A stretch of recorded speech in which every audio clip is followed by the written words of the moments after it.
आज जो मैं आपको कहानी सुनाने जा रहा हूँ वो एक बाप और बेटी के रिश्ते को तार तार कर देने वाली कहानी है। ये कहानी पाकिस्तान की है। पाकिस्तान में एक बाप अपनी ही बेटी को हवस की नजरों से देखने लगता है और जब वो अपनी हवस में बेकाबू हो जाता है तो अपनी बेटी के ऊपर एक भेड़िया की तरह हमला कर देता है और अपनी बेटी के जिस्म को एक भेड़िया की तरह नोचने लगता है। दोस्तों, पाकिस्तान की वो लड़की मैं जब 17 वर्ष की होती है उसका बाप उसे हपसी नजर से देखने लगता है और उसके साथ कुछ ऐसा करता है कि आप देख करके चौंक जाओगे। आप सोचने पे मजबूर हो जाओगे कि एक बाप आखिर अपने बेटी के साथ ऐसा कैसे कर सकता है। दोस्तों, वीडियो को लास्ट तक देखिएगा तभी आपको ये सारी स्टोरी समझ में आएगी।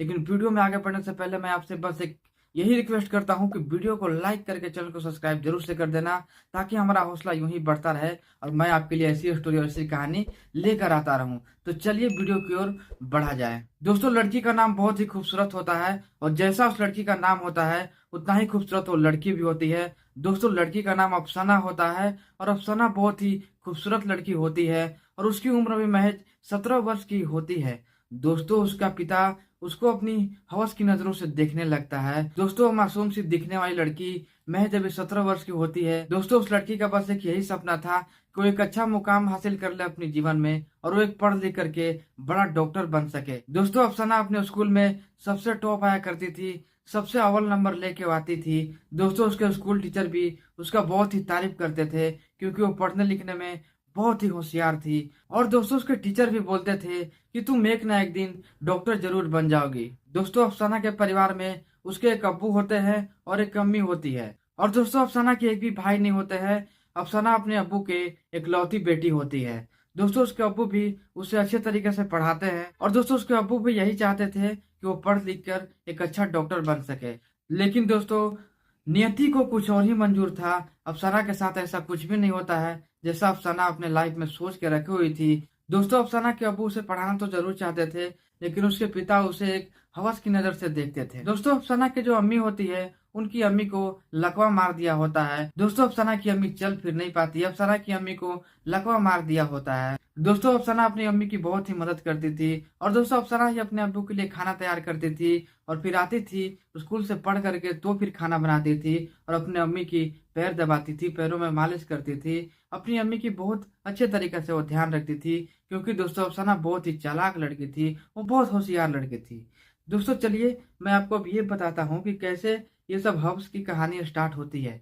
दोस्तों, होता ये है कि दोस्तों एक बार अफसाना नहा रही होती है, तभी उसके पिता बाथरूम में पहुंच जाते हैं और अफसाना को हवस की नजर से देखने लगते हैं। दोस्तों, स्कूल जाने से पहले अफसाना रोज नहा के जाती थी। हर एक दिन अफसाना अपने वॉशरूम में जाती है नहाने के लिए। दोस्तों, लेकिन अफसाना नहाते वक्त वॉशरूम की जो कुंडी होती है उस कुंडी को लगाई हुई नहीं थी। तभी उसके अब्बू उसके पास पहुंचते हैं, अफसाना के वॉशरूम के दरवाजे के पास पहुंचते हैं और दरवाजे को वो धक्का लगाते हैं। दोस्तों, दरवाजा खुल जाता है और दोस्तों अफसाना पूरे नग्न अवस्था में थी। उसके अब्बू अफसाना को देख लेते हैं पूरे नग्न अवस्था में और वो बेकाबू हो जाते हैं और दोस्तों वहीं उनका पहला शुरुआत हो जाता है हवस का और अपनी बेटी पर वो टूट पड़ते हैं।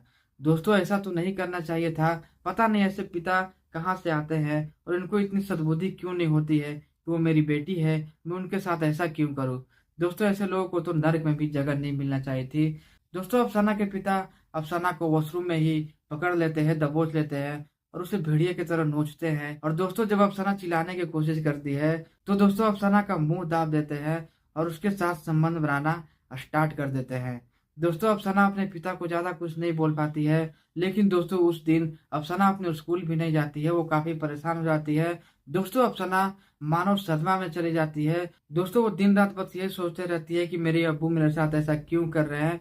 दोस्तों, बहुत बार तो अफसाना सुसाइड करने की भी कोशिश करती है, लेकिन वो नाकाम रहती है। उसे कुछ बनना था दोस्तों, उसे पढ़ लिख करके अच्छा मुकाम हासिल करना था दोस्तों, लेकिन उससे अपनी अब चिंता सताने लगी थी। वो सोचने लगी थी आखिर मेरे अब्बू ऐसा मेरे साथ क्यों कर रहे हैं। दोस्तों, एक दिन काफी देर रात हो जाती है, अफसाना अपने घर नहीं जाती है, वो कोचिंग से ही बाहर ही रह जाती है। उसे घर आने में काफी लेट हो जाता है। तो फिर अफसाना के अब्बू चिंता में पड़ जाते हैं और उसे जाते हैं खोजने के लिए, लेकिन अफसाना कहीं भी नहीं दिखती है।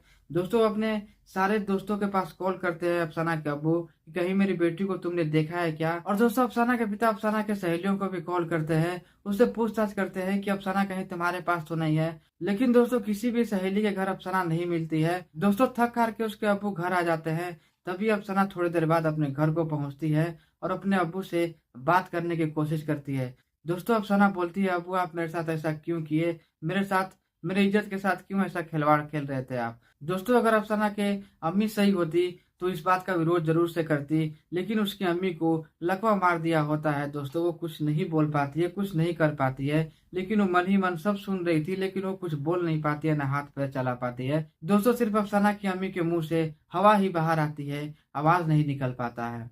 दोस्तों ये सारी बातें अफसाना की उसकी अम्मी भी सुन रही थी। दोस्तों उसके अब्बू उसे समझाते हुए बोलते हैं कि बेटी मुझे माफ़ कर दो, इतना तुम मत कुछ सोचो, और ये तो एक शारीरिक क्रिया है, मेरे से गलती हो गई, मैं ये सब देखकर भावुक हो गया था। दोस्तों अफसाना के अब्बू अपनी बेटी के सामने ही गिड़गिड़ाने लगते हैं, बोलने लगते हैं कि मुझे माफ़ कर दो, आइंदे से ऐसा कुछ नहीं होगा। दोस्तों अफसाना भी इसे भूल जाती है, कुछ दिनों तक भूलती है, फिर से उसके पिता वैसे ही करने लगते हैं अफसाना के साथ। एक बार फिर से उसे संबंध बनाने की कोशिश करते हैं। दोस्तों संबंध बनाने में कामयाब भी हो जाते हैं, लेकिन इस बार अफसाना काफ़ी विरोध करती है और दोस्तों वो जाती है पुलिस थाने और अपने अब्बू के खिलाफ ही रिपोर्ट दर्ज करवा देती है। दोस्तों ये सब अफसाना आप सहन नहीं कर पा रही थी। दोस्तों अफसाना काफी गुस्से में आकर के सीधा वो पुलिस चौकी चले जाती है और दोस्तों पुलिस चौकी जा करके अपने अब्बू के खिलाफ ही कंप्लेन लिखवाती है। वो पुलिस वालों को ये बोलती है कि मेरे अब्बू मेरे साथ बलात्कार करते हैं, मेरे साथ संबंध बनाने की कोशिश करते हैं, मैं उस पिता के साथ नहीं रहना चाहती हूँ। दोस्तों उसके अब्बू को पुलिस गिरफ्तार करती है। दोस्तों फिर अफसाना के अब्बू को जेल हो जाती है।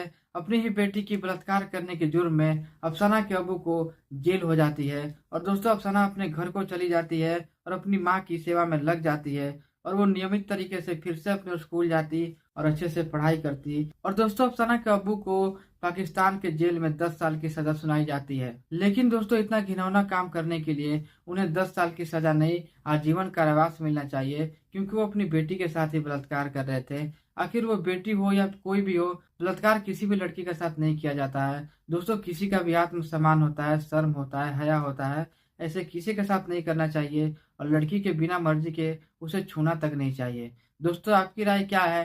तो अपनी राय कमेंट में हमें जरूर दीजिएगा और वीडियो को एक लाइक करके चैनल को सब्सक्राइब जरूर से कर लीजिएगा, ताकि हमारा हौसला यूं ही बढ़ता रहे और मैं आप लोगों के लिए ऐसी ही कहानियाँ, ऐसी स्टोरियाँ लेकर आता रहूं। तो मिलता हूं किसी ऐसी स्टोरी के साथ।